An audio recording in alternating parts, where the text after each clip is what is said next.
Hey folks, Kevin here. Well, it's July 18th, 2020, and today this video we're going to take a look at our grapevines and talk a bit about what's happened over the last 2 years.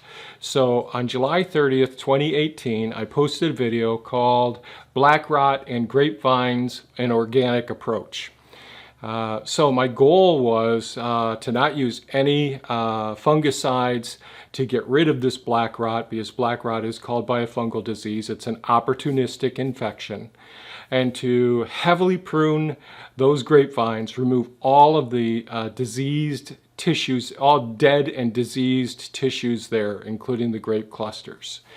And then ultimately to create a more fungally over bacterially dominated compost that I would compost the area and heavily mulch the area and keep pruning back any affected tissue over time without using any herbicides fungicides at all.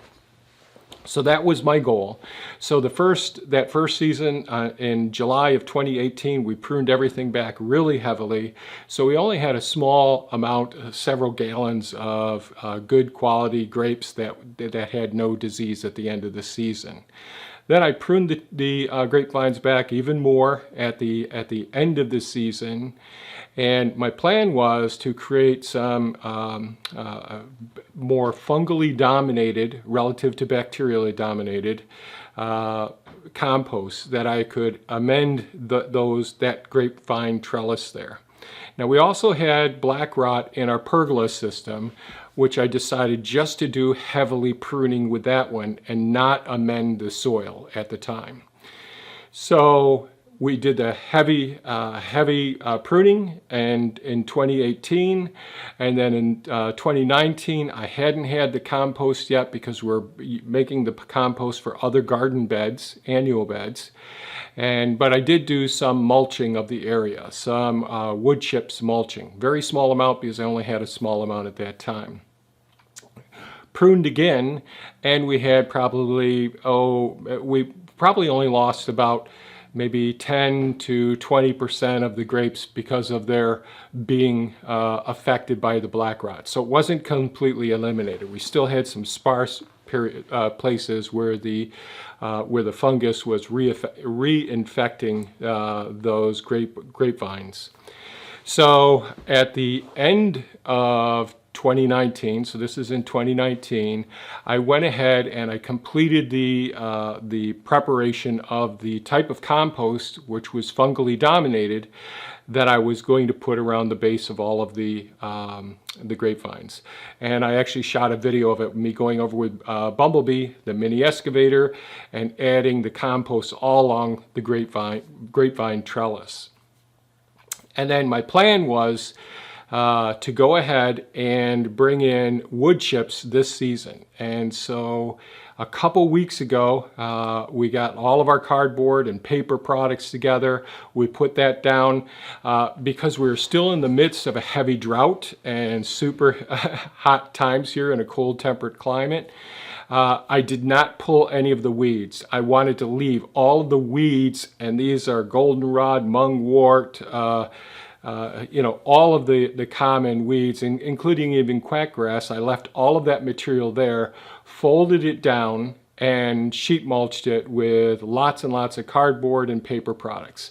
It took a couple of loads, and I actually ran out of a lot of our paper products towards the end of it, and so I didn't have any cardboard. I just had some paper products to use at the very end of the system.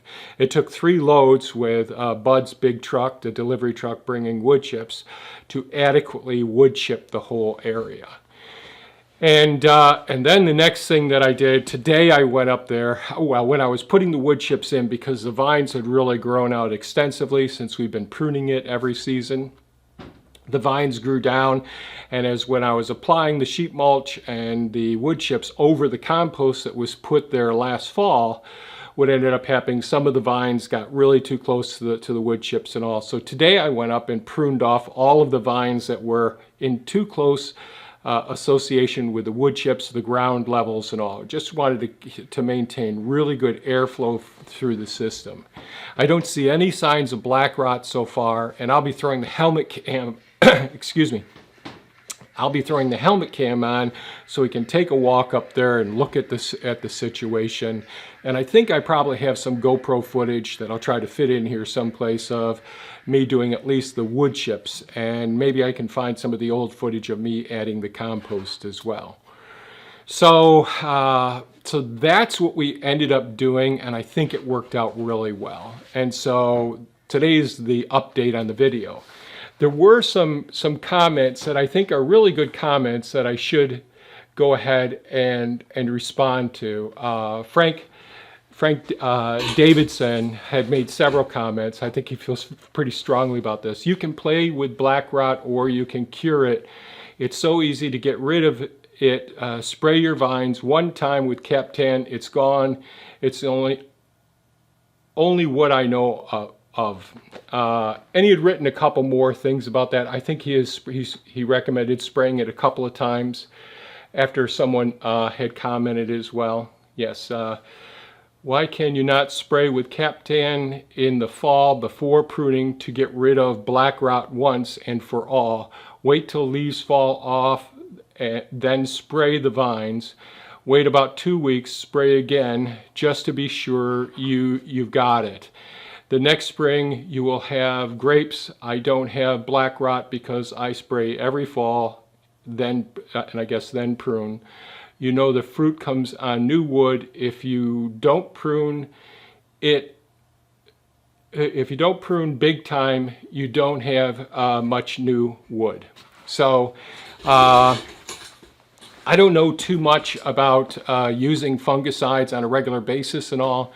And the reason, I guess, Frank's main question is, why don't we just use fungicides? Because it's readily available, it's labeled as being safe, you can consume it and all.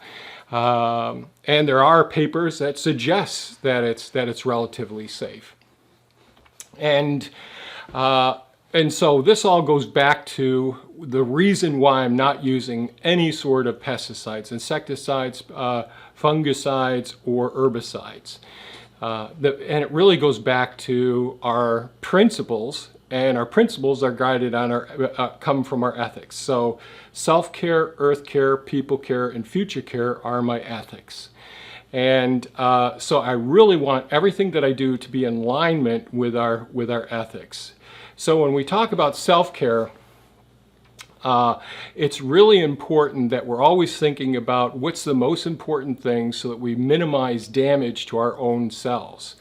And there are papers, if you use Google Scholar, and so if you just use your Google search engine and just type in Scholar, and that'll bring you to Google Scholar, then you can type in Captan, and you can look for glutathione, you can look for potassium, you can look for membrane efflux, those sorts of terms. And there's quite a few papers that talk about some of these mechanisms of action that Captan actually has that can make our red blood cells more fragile. It can cause a loss of potassium, and it can decrease the amount of glutathione in our cells.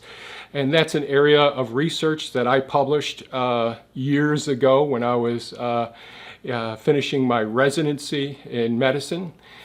In veterinary medicine. So, you know, these things are really near and dear to my heart, trying to always do everything we can to promote health in our cells.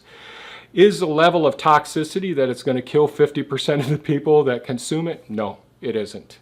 But it is a fungicide, and it's a non-selective or non-specific fungicide.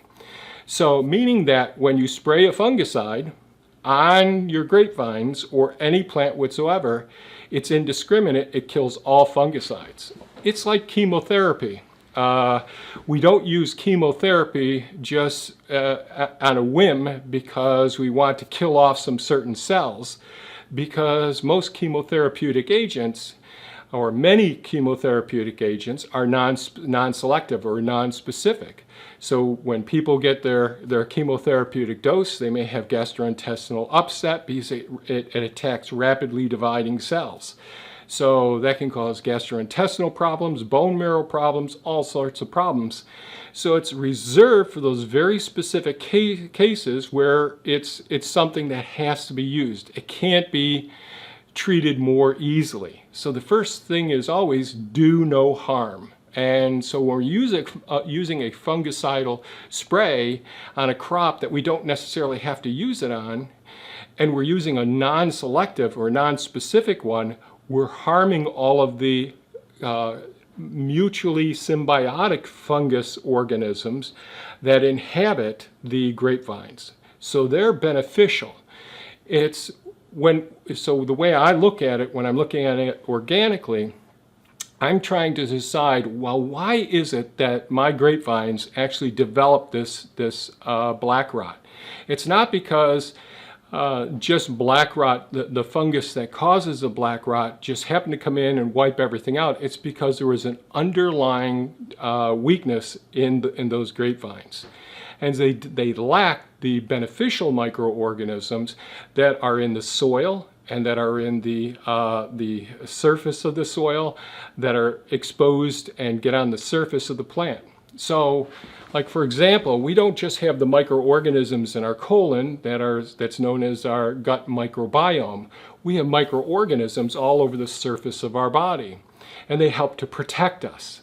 So they're a beneficial, commensal or mutualism. So when we talk about symbiotic relationships, we can break that down into three different categories. We can have mutualism, or mutually beneficial, where both the host and the agent that's on the surface actually they both benefit from it. And so that's the best type of relationship. You got the parasitic, where the host suffers as a result of the parasite becoming more enriched. Their life cycle, their well-being is enhanced at the expense of the other. And commensal is when one is benefits and the other isn't necessarily negatively affected or beneficially affected. So on these grapevines, there was a lack of the beneficial microorganisms either on the surface, in the soil, or both. So trying to meet the needs, in other words, make them more healthy. We could all during a time of a pandemic, take different medications, but when we realize that it's because the people that are most severely affected, by and large, are those who have comorbidities. They have an underlying disease process, a lack of a healthy health status. And those ones that have lack of a healthy status, it would be better if we could go ahead and correct those ailments, meet their needs, and then they have more robustness, so they are less affected by the invading organism, whether it's a virus, a fungus, or whatever. So my approach is always do as little harm to the beneficial organisms that surround the surface of the plant, that are in the soil, as possible. And by using Captan, we're affecting those microbial communities that help to protect, because it's indiscriminate. It's like setting off a bomb when you have your own soldiers in an area fighting off another set of soldiers from an offending army, and setting off a bomb there kills everybody. So that's not what I want to do. That's not the approach to take.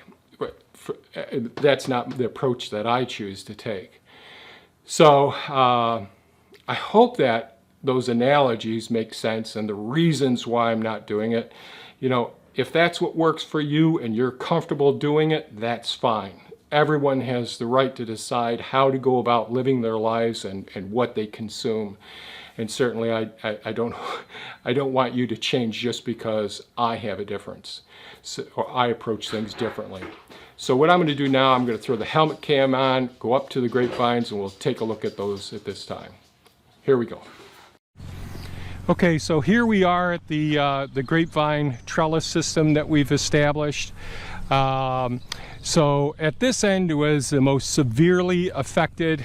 These first few grape plants on this grapevine trellis here were the most severely affected, but the black rot really extended all the way through all of the plants, with the exception of some of the new plants that I've started over the last, these ones I started last fall in here, and then there's one up there that I started the year before. So we heavily pruned them. We created the right compost material. We sheet mulched it to try and reduce weeds.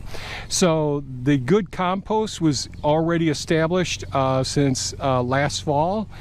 But then we came through, and unfortunately I got to it too late. Ideally, I would have sheet mulched this before all of the weeds came up, but we were in a drought. I was busy with other things, got sick this spring, so I got to everything when I could.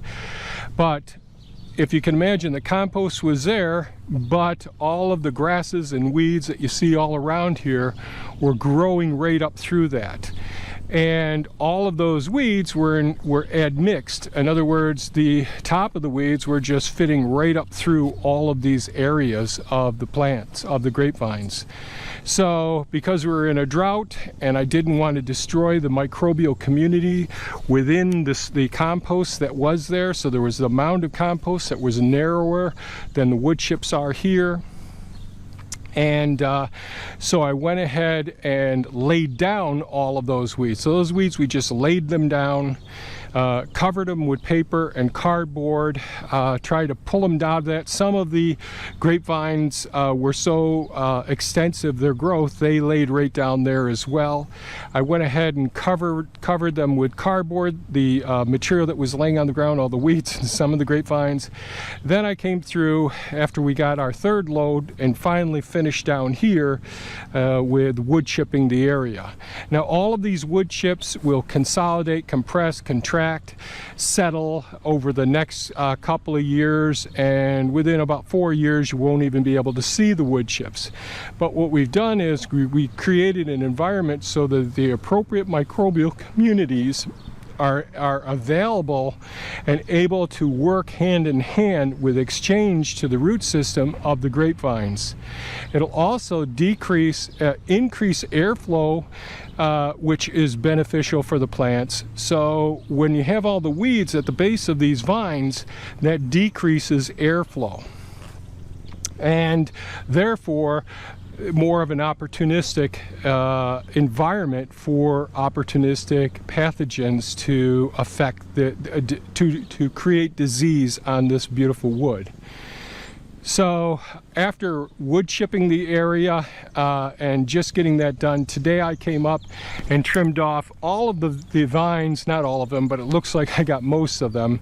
They were actually just laying on the surface of the wood chips. Now these wood chips have a different fungal community on it. So these ones are all designed to break down the wood that's here. A lot of the surface fungal, bacterial components and microarthropods were already starting to work on the wood chips when I laid them down here. There's also microbial communities, mostly bacterially dominated, in the weeds that were laid down as well. So I don't anticipate that we won't have black rot this year, even though we haven't detected any thus far. We will see some black rot because it takes a couple of years to get this entire process done correctly. But I'm pretty happy with how things have worked out so far. I have to come through and do a little bit more thinning here. I don't want everything touching or even too close to the wood chips down here. So you can see I missed some areas. But you can see there's plenty of good wood here. There's plenty of berry production, lots of leaf production as well. So coming through and trying to keep an eye on any of the black rot that I do anticipate will develop. So that's a problem there. So I have to get back here and prune those vines touching the ground. So that's what I've got to do, and that's what all this material here is on the ground. Lots of good grapes that would be really productive later, develop more, and potentially be disease-free. But becoming in contact with this wood chip surface, it already has some other fungal organisms that are going to be responsible for breaking this material down. It's the fungal organisms that are in the soil that will be fed by these cardboard paper products and wood chips that will develop a robust microbial community, which will help to maintain the health status of the grapevines. Just like by eating high fiber diets really helps with our short chain fatty acid production in our colon. That's what we're doing here with the grapevines. So really happy with how well they're looking thus far. You know, will we see some black rot? We probably will, but at this stage I'm pretty darn happy. You can see there are some Japanese beetles that have gotten in here, and that will be okay. So it's about looking at the underlying ailments, what is causing the opportunity, creating an opportunity for a pathogen to get a foothold.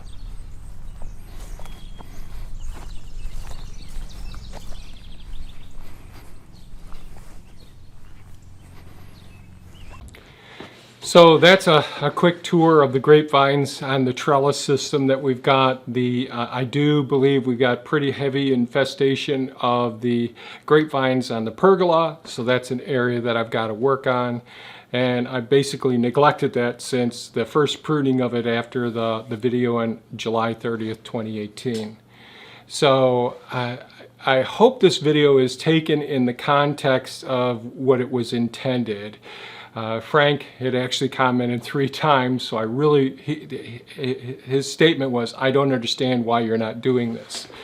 And I thought it's only reasonable for me to explain why we're going about and doing these things as best as we can. Science is always continually evolving. Some of the things that we believe are safe today, we'll probably find out that they aren't as safe as we thought they were in the future, either for ourselves, for the animals in the environment, or for future generations, or for the species that we're using these treatments on. I certainly don't begrudge anyone for using such a fungicide. It's just not the option that I choose, and my goal was to explain why I've elected not to use fungicides, insecticides, and herbicides here on our property.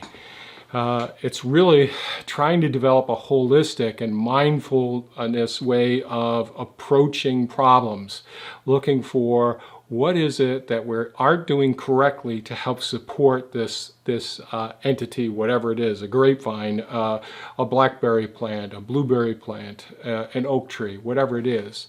What is it that we can do to help meet the needs to help reduce the chances of an opportunistic infectious agent coming in and overwhelming the system? Because that's what actually happened back a couple of years ago. We had a bit of an overwhelming situation. We didn't lose everything, but it was significant enough that really made me stop and think, what aren't we meeting the needs of? Same thing with me years ago. Overweight, hypertension, or bifocals, and a whole plethora of different health issues I was developing as I was getting into my 50s and getting older. And I decided to do some self-examination and really think about what is it that I should be doing in my lifestyle that can help to enhance my health span, and therefore be more robust and resilient to outside influences that have a negative impact. So that's my response. I hope you take it in good faith. It's not to be condescending. It's not intended to say my way's better than your ways. But I just wanted to answer your questions. So if you found this video of value, please give us a thumbs up, share it with your friends, and stay safe, people. Take good care of yourselves. Do everything you can to meet your needs, to meet your guiding principles based on your ethics as well. Thanks so much and take care. Bye-bye now.